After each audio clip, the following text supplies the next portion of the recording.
Hey guys, BJTHEBRAVE here, back with some more Shadowverse, and we finally got some content, we finally got some news to bring you guys. We have had a humongous amount of news about Shadowverse Worlds Beyond today from the developer live stream, and there's tons of things I want to go over with you in the next few videos, but today I wanted to actually just dive straight in and take a look at the new cards that were revealed. There's some really exciting stuff, guys, so stick around. Thanks again for all the support as well. I've really enjoyed coming from other CCGs. I've had a mixture of OG players and new players getting into the game, so I'm really glad you're here, and yeah, thanks for the support and coming along for the ride as we venture into this new game, which is now literally a matter of 5 days before it is with us. So without further ado, let's jump in. Now the first thing is they are calling this expansion, or the base set if you like, they're calling it Legends Rise. Now, it's still not 100% clear that Legends Rise will always be in the game. Often with the base sets, that's the case. But based on some of the cards that I'm about to show you today, I am not so sure that that is going to be the case. But whether it's going to rotate out one day or not, either way, this is what they're calling the first set of cards, Legends Rise. So let's jump in and see what we got revealed today.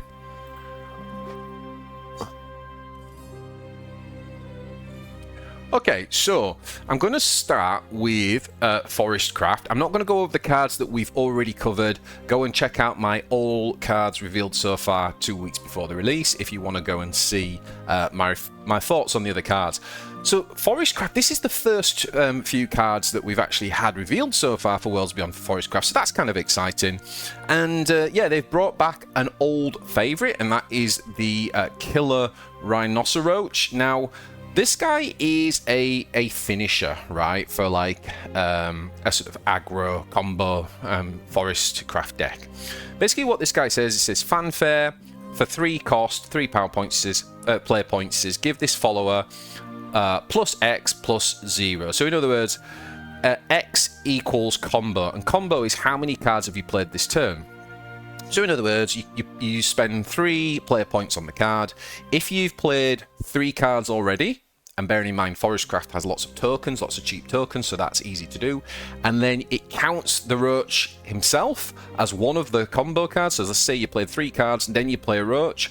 Roach will come on the board with 4 attack.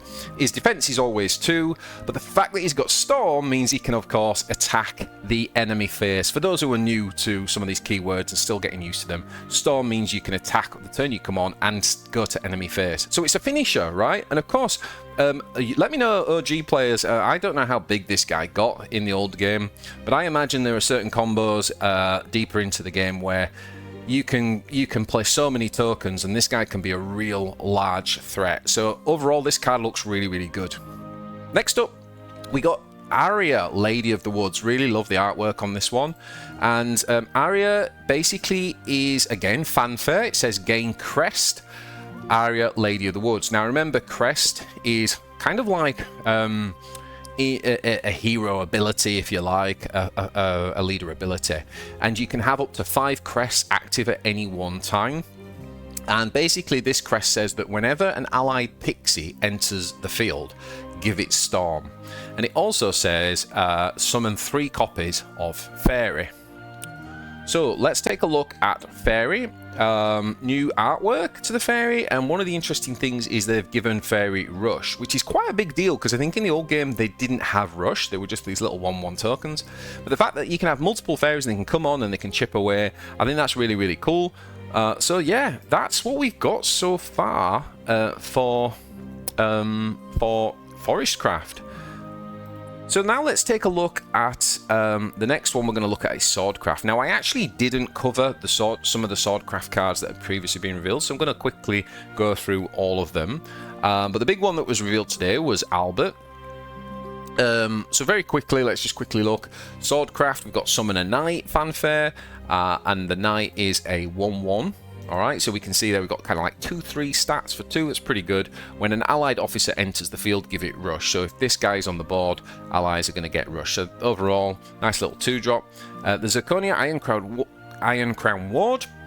This says evolve, summon 2 copies of Knight. Remember, if we evolve or super evolve, then we can sometimes get extra abilities, and this is one example of that. And it says gain 2 copies of Knight and give all of the followers on the field +1/1. So our Knights will be 2/2s plus anything that we already had. So typical kind of like for a go wide kind of deck, typical kind of board buffing unit.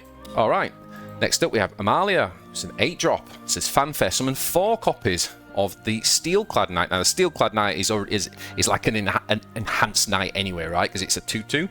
And it says whenever another allied follower enters the field, give it +1 and rush and ward. So these guys, oh my lord. So because these are summoned, they come straight onto the board. So does that mean they get the +1 and rush? Let me know what you think in the comments to exactly how that interaction works. I mean, if it does, that's absolutely insanely good. And costing 8, you're probably not going to have too much to be able to spend on additional units. So I'm assuming that they must get the +1 rush and ward. Pretty good. Okay, so as we said, Albert is what got revealed in today's stream. And in Albert, it's really cool because it's a 5-drop. And it's 3 attack, and it says Storm, right? So obviously this guy can just come on and he can attack face. Now if you evolve, which at turn 5 you could do, right? So you could evolve, that would make this do 5 attack. Obviously if you super evolve, it would do 6 attack, so potentially up to 6 attack that can go face. However, if you've got, the way Enhance works, it says Enhanced 9, so that means instead of playing this thing for 5, you could play it for 9 instead. If you do that, then it deals 3 damage to all followers, sorry, all enemy followers, not your own. And it says give this follower can attack 2 times per turn. So you can imagine playing this on turn 9 for 9 player points, super evolving so that this thing has 6 attack. Basically, you can do 12 attack to face, and it does 3 damage to all enemy followers as well.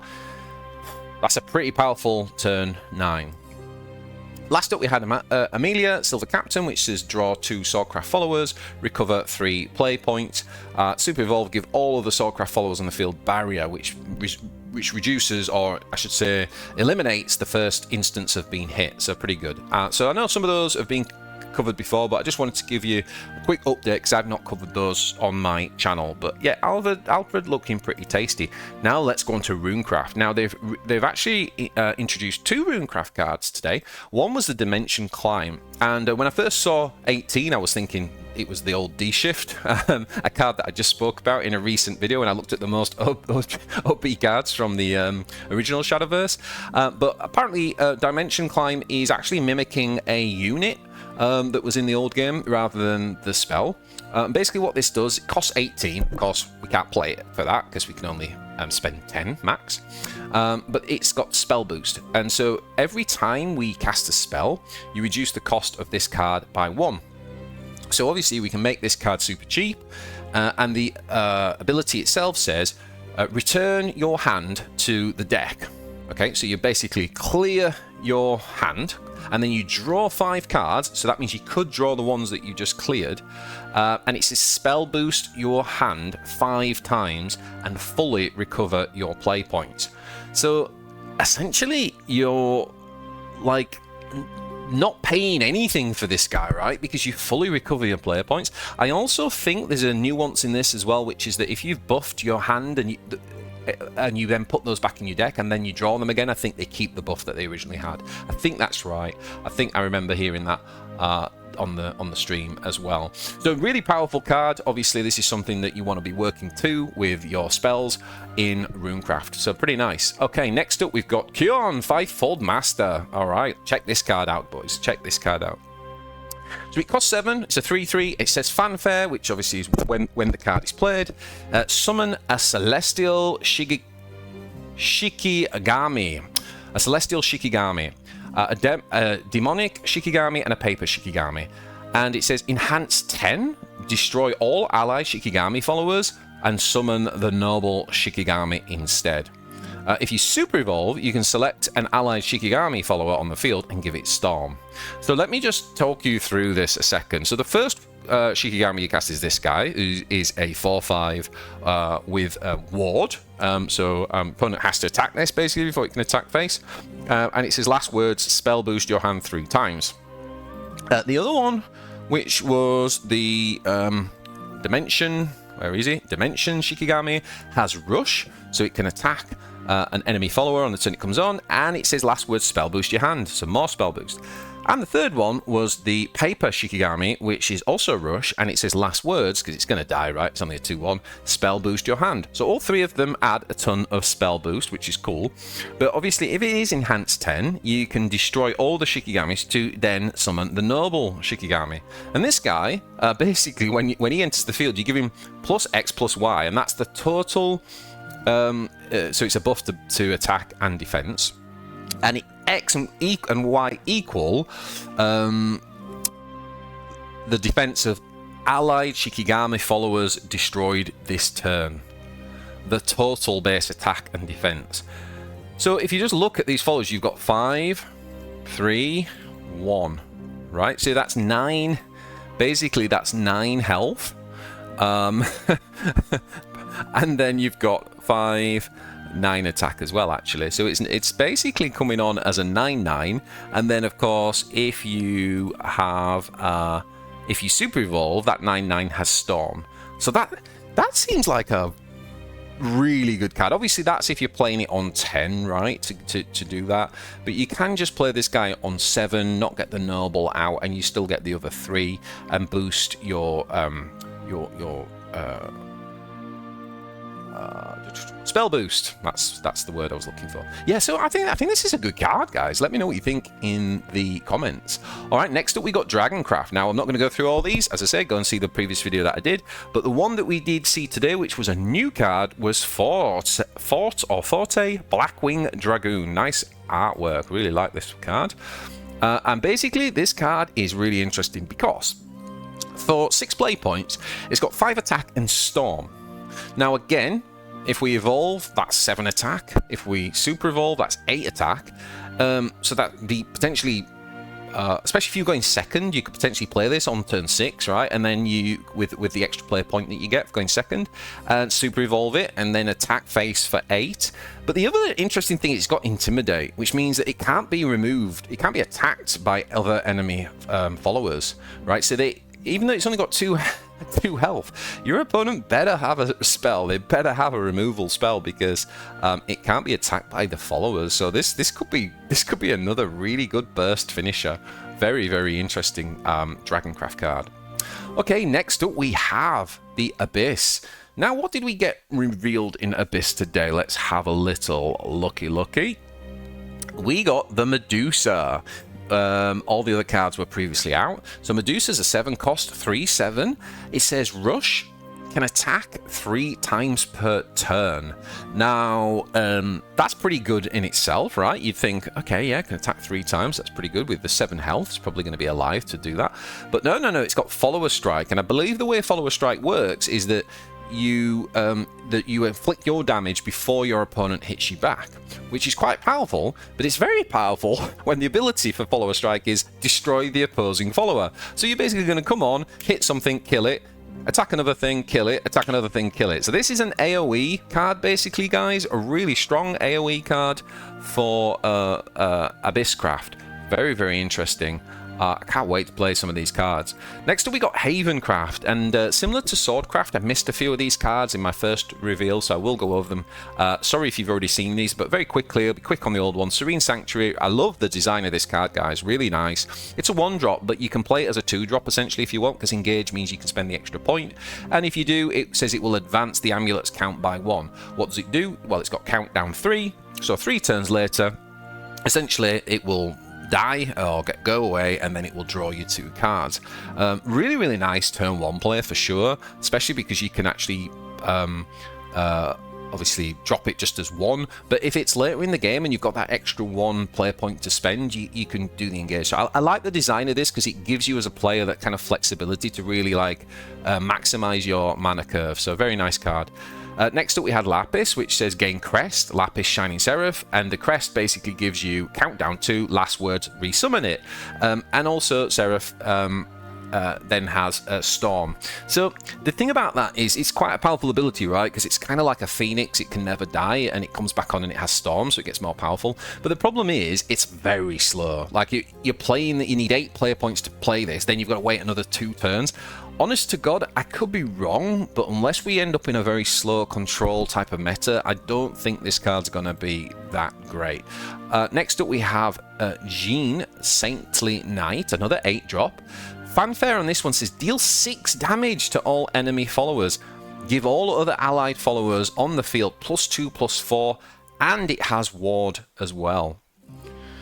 Wow.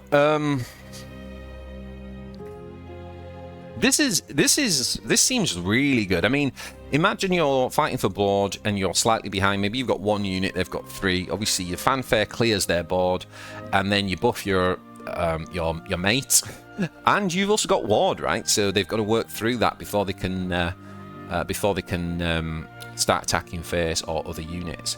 So I quite like this card. I don't know. Obviously, I'm not going to talk too much about power level because the game's not out yet. We've not seen all of the stuff, but yeah, I think this card's pretty cool. Let me know what you think to this one in the comments.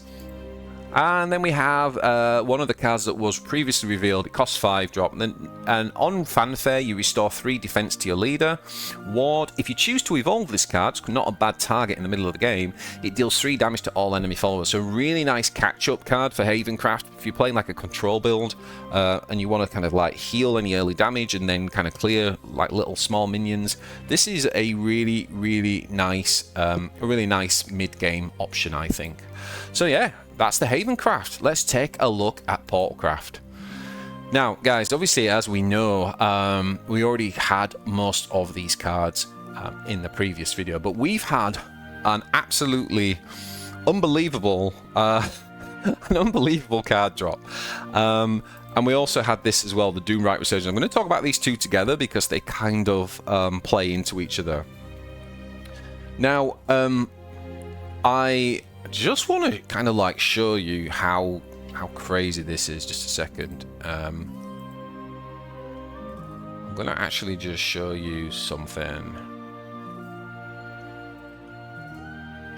With this card, they actually made a blueprint because it's so complicated. Now, I've read it over and over several times, so I'm going to try and make it as easy to understand for you guys as possible. But let me just show you what I mean by the blueprint. Right, here we go. Check this out, guys. Just check this out. When you design a card and you have to make a blueprint that looks like this, that's when you know you've got something complicated. So what this Portalcraft card does is it's multiple cards that are all based around this artifact mechanic, and it's very cool, right? Because if we like the idea of mechs transforming from kind of like a small piece of kit up to this kind of masterwork artifact massive doom finisher, then you are going to absolutely love this. I've got to say, guys, I was seeing this and I was thinking, I'm pretty surprised this is in the base set, right? Because if that does mean that this is never going to get rotated out, this could be, this is going to be a staple forever. Now, we don't know how ultimately powerful it is and how easy it is to kind of utilize in the metagame, in a constructed game. We're not sure on that.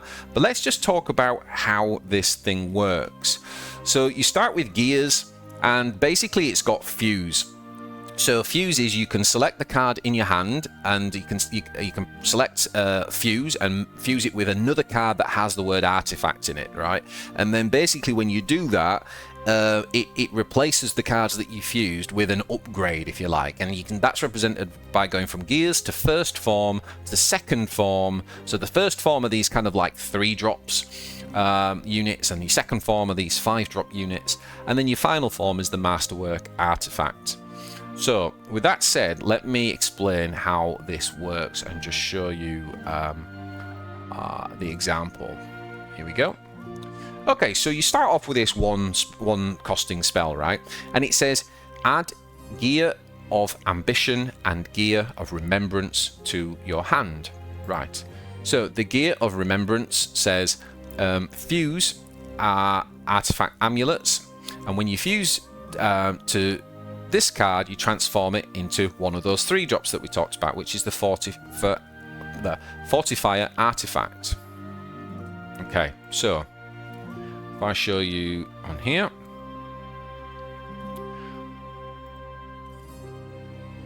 and then this one, yeah, the Gear Ambition, what this does is it basically gives you the Striker Artifact, which is the other 3 drop, right?